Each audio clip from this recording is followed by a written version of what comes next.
Hey, folks, welcome back to Chris Wyatt Reports. This is Chris in central Pennsylvania. My guest today is Izaak Breitenbach, who is with the South African Poultry Association. I hope I got that description correctly.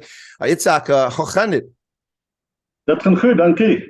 Excellent. Now, I'm well, thank you. Although it's a bit rushed this morning, I'm headed off to South Africa. I'll be down there if all things, if, as we say in America, the good Lord willing, the creek don't rise. I'll be there tomorrow afternoon at OR Tambo. So looking forward to that.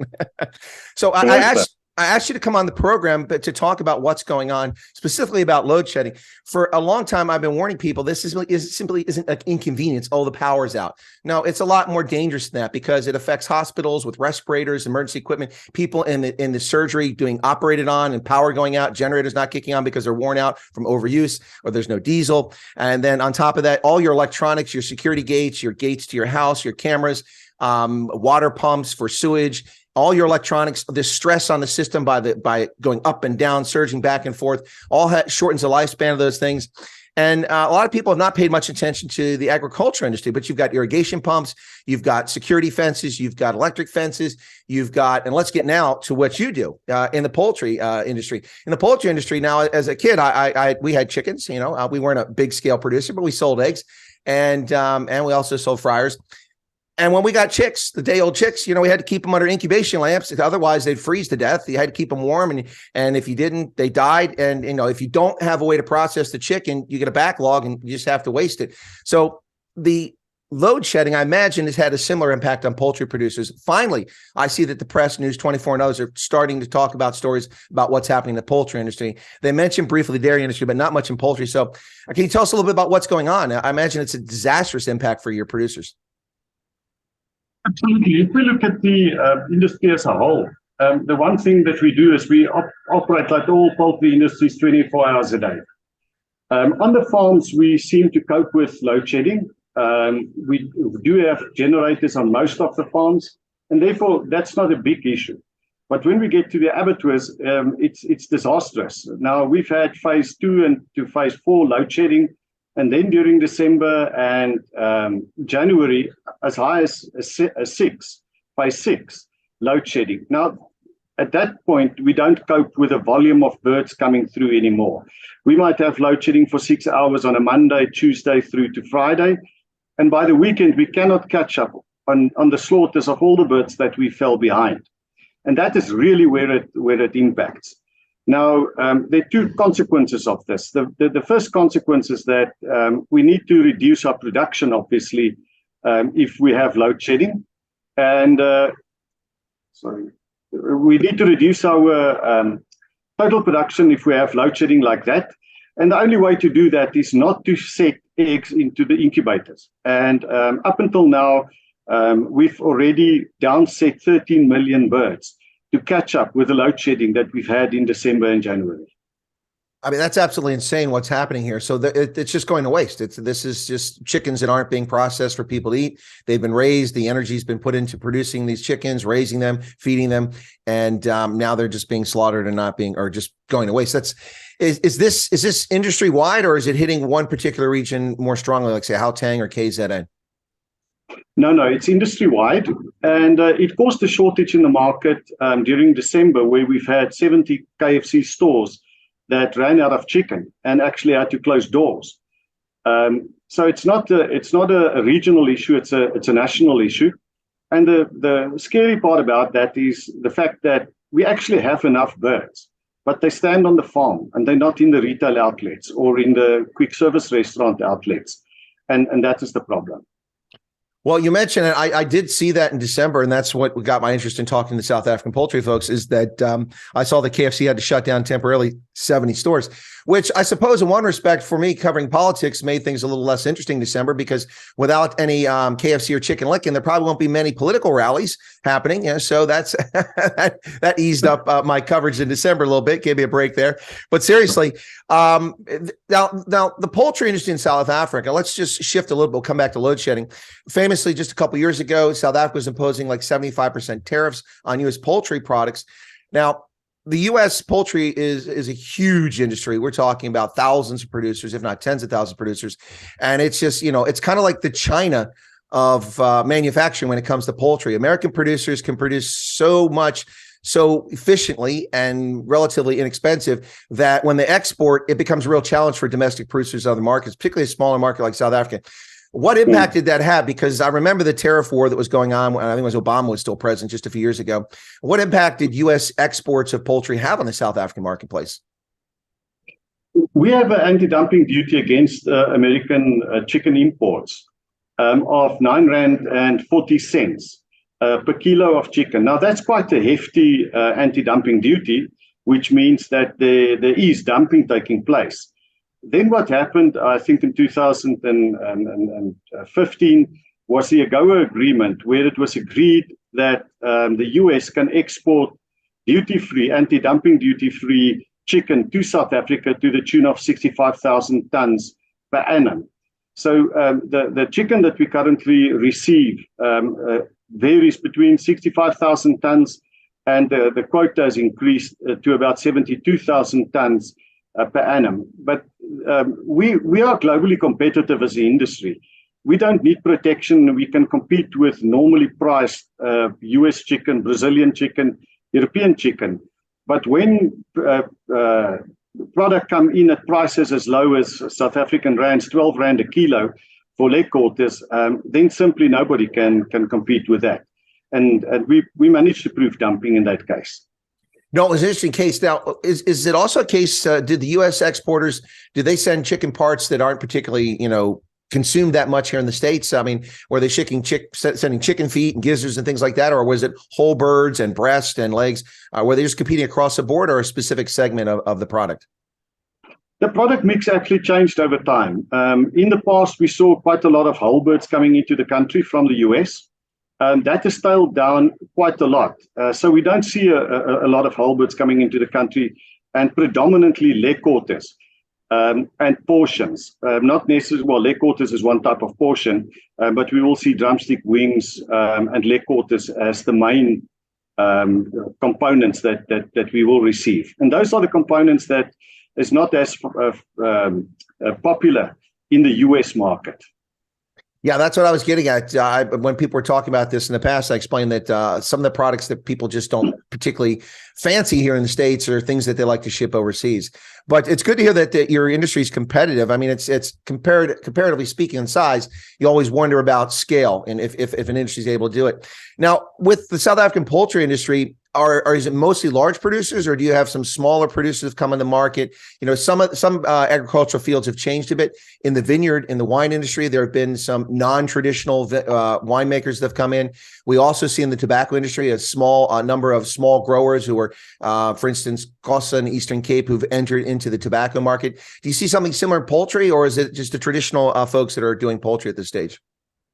No, we do see some smaller farmers coming into the industry. If we look at the industry, it is a concentrated industry similar to the US, where a small portion of large producers produce 80% of chicken in South Africa.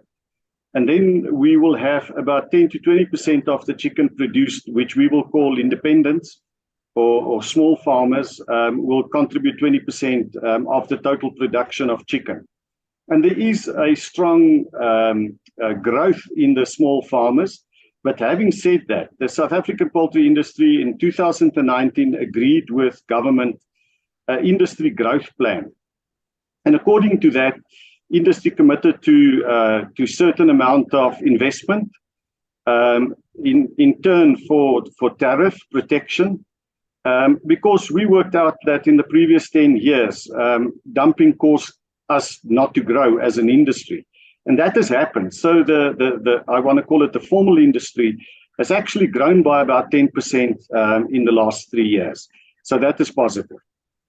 No, that's a good development. Now, across South Africa, it's been quite a challenge for many people in the agricultural field, dealing with stock theft, dealing with farm invasions and things like that. And we hear about this in many locations, particularly in KwaZulu-Natal. There have been a lot of attacks there. Do you have similar issues in the poultry industry? I mean, during the lockdown period, and now that we've sort of come out of it, we've seen a lot of sheep theft and slaughtering of sheep. It's been disastrous for those who are raising sheep.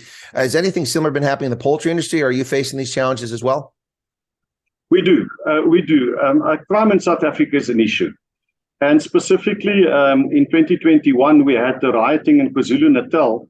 And during that particular period, chicken farms were seriously affected, and to a lesser extent, abattoirs. We haven't lost or had any issue relating to abattoirs, but we did have relating to farms. But in terms of theft of farms, that is a major issue for us. And it's not just on the farm, it can be on between the farm and the abattoir on the trucks. We will have organized crime syndicates targeting those areas, throwing crates off trucks and picking them up again for resale. So we do have an issue, yes. Now, I was traveling from Howick down to Durban when I was in South Africa in August, September. And I saw on the left-hand side of the road, I'd say about halfway between these two locations, what looked to be disused poultry farm. You could see the buildings where laying hens are usually at. Have you been losing some producers, or was I just imagining that really wasn't a poultry farm that I saw? No, you did. You saw poultry farms. What has happened in about 2019, 2020 is that Rainbow that operate in that area had cutbacks on total production. They actually cut back production, total one shift out of their production in KwaZulu-Natal. And that caused a number of farms to stand vacant and not produce chicken anymore. And the farms that you've seen are those. All right. Well, that explains that. I grew very concerned, when I see that. You see disused farms of any sort. I mean, farms. Yeah. Our modern life is only possible because of the way we do agriculture. Otherwise, we'd all be out there hunting, gathering, and trying to plant our own things in little plots. So it's a deep concern to me, especially having been in the agriculture industry in my youth. So. Now this is a personal question because I take interest in this, as we have organizations for youth like 4-H. I don't know if you're familiar with that. 4-H is a youth program, and it's tied frequently to agriculture. And I was involved in 4-H, and so we go to fairs and show our heifers and our prize steers and things like in competitions and poultry and things. And I took chickens and ducks. So I have a personal interest in breeds. Now in the States we have plenty of breeds, but some of the big ones are Rhode Island Reds and Plymouth Rocks or Bar Rocks, which are similar. Do you have those sorts of breeds of chicken in South Africa, or what sort of breed do you focus on? No, for the commercials, we've got Rocks and Cobb and Arbor Acre breeds, the same ones that's used in the US. But we also have, as exotic farmers, have the breeds like the Rhode Island Red. That's a popular breed in South Africa. Plymouth Rock is an important one. So you will find those here as well. Excellent. Well, I for you, perhaps a Rhode Island Red is a exotic breed, but for us, it was an everyday breed. They were all around us. Of course, we don't have zebra and elephants running around, in parts of our country. So, 6 of one, half a dozen the other. But Izaak, as we go forward here with the load shedding continuing, obviously, you mentioned a lot of farms have got their own generators. I suspect some people have probably switched where possible if they can afford to wind turbines and or solar photovoltaic and things like that, just to ensure that they've got coverage. But that may deal with the power situation, but it doesn't help your abattoirs, as you said, where the things have to go to be slaughtered. It doesn't help with transport and refrigeration. Already we see that the rail system is pretty much broken for most of South Africa. So you really probably can't even rely on shipping things by rail, which costs for freight are much lower. So going forward, is there a master plan? Does the Poultry Association have a master plan to work with its producers to help them overcome this? You've got somebody walking in there behind you. Oh, I see. Yeah, absolutely. We do have a plan, and there are a number of issues that we need to deal with in South Africa. I think if we go back to load shedding first, the issue with load shedding, when we have phase 2 load shedding, we can probably cope. But when we have stage 6 load shedding, we don't cope at all. And if we then need to ask the question, what is going to be the future of load shedding in South Africa? And our view is certainly that what we've seen in December and January will continue this year. So we will see high levels of load shedding happening. And we've had big companies putting in generator capacity to be able to cope with load shedding and have less of an effect at a huge cost. I think the concern is that if we have these high levels of load shedding, we can get into a position where it starts to affect the supply of chicken to the masses and to the lower income groups. And that will mean that we can, in essence, have a food shortage or a chicken shortage because people will not be able to access the chicken physically. And secondly, there will be massive upward pressure on price of chicken that will put it out of the realm of a lot of our people. So that is, those are, if we just talk load shedding. If we talk a bit about other infrastructure, you mentioned rail as an example, we've got huge issues with water, the supply of just the physical supply of water and then also water quality.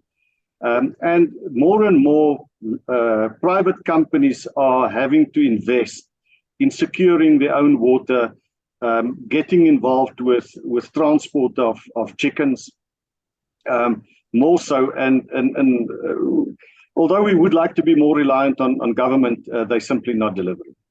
Well, of course, what people miss in this is when they look at the price of chicken, when they go to Pick and Pay or Checkers or ShopRite, what they don't realize is that all the things you just mentioned drive the price of production up. And it's not simply producers simply just trying to make more money. They're trying to survive. Yeah. I read I think it was either Independent or Independent Online News 24 article this week talking about producers. A lot of producers are the chicken now is costing them R2 more per kg to produce than what they're getting from the market. Yeah. And that's in the midst of hyperinflation. In the midst of hyperinflation, if producers aren't even recouping their costs, that's disastrous long-term for an industry. Yeah, no, absolutely. If we look at the price of chicken, we've seen an increase of about 17% in the price of chicken last year, early 21 early 22 to the end of 22. What we've also seen is that the raw material cost, the feed price, increased by about 21% in the same period of time. So that's driven up our prices. Our prices are at an all-time high. That still excludes the cost of load shedding. And we've calculated load shedding to be 75 cents a kilo at the moment. And that is what load shedding will cost us. And you're correct in your figure of R2 a kilo. And that is the loss that one of our big producers announced they are making right now. And we are not recovering that from the market yet. So in time to come, there will be pressure to recover that R2 a kilo from the market. Yeah, and of course, that's going to put pressure on the consumers. And as you mentioned, you sort of alluded to, chicken is a staple for much of South Africa's population. So yeah. It's not a trivial matter we're talking about here. It's something people should pay very close attention to, I believe. Correct. Yeah. So Izaak, before we wrap up here, I just want to ask a little bit more about the poultry in South Africa. Of course, here in the States, we have a big turkey market. I'm a huge turkey fan. I love turkey. And then we have a smaller market for duck and for goose and that sort of thing. And then folks like myself would go out with, on our farms and hunt quail and pheasant and things like that. We got a lot of pheasant here. A lot of pheasant, but are those parts of your poultry industry? Or do you have a turkey production? Do you do other things, or is it almost exclusively chickens? We've almost exclusively chicken. We had a turkey industry about 30 years ago, but that didn't work in South Africa. We are not consumers of turkey meat throughout the year like the Americans are. We tend to consume a lot of turkey during Christmas time. So we don't have a turkey industry. We've got a very small duck industry in South Africa, mainly supplying restaurants in South Africa. And then we also import quite a lot of ducks. But things like pheasants and quail, we don't see, although we do have guinea fowl that we will consume. And there are guinea fowl farms. And I believe that in France, there are also guinea fowl farms. So at least we have those species still in the country. Well, as far as guinea fowl, I had guinea fowl on our farm as a youth, and I find them to be quite annoying and vile tasting. So you won't find them on my farm. Not my cup of tea. Izaak Breitenbach, any final thoughts you'd like to leave us with before we wrap up here? No, nothing from me. Thank you. All right. Thank you so much for your time. I appreciate it. And good luck for South Africa's poultry industry as you try to get through this period of hyperinflation and global turmoil. Thank you very much. Bye-bye, Donkey. Bye, Donkey. Thanks, Chris.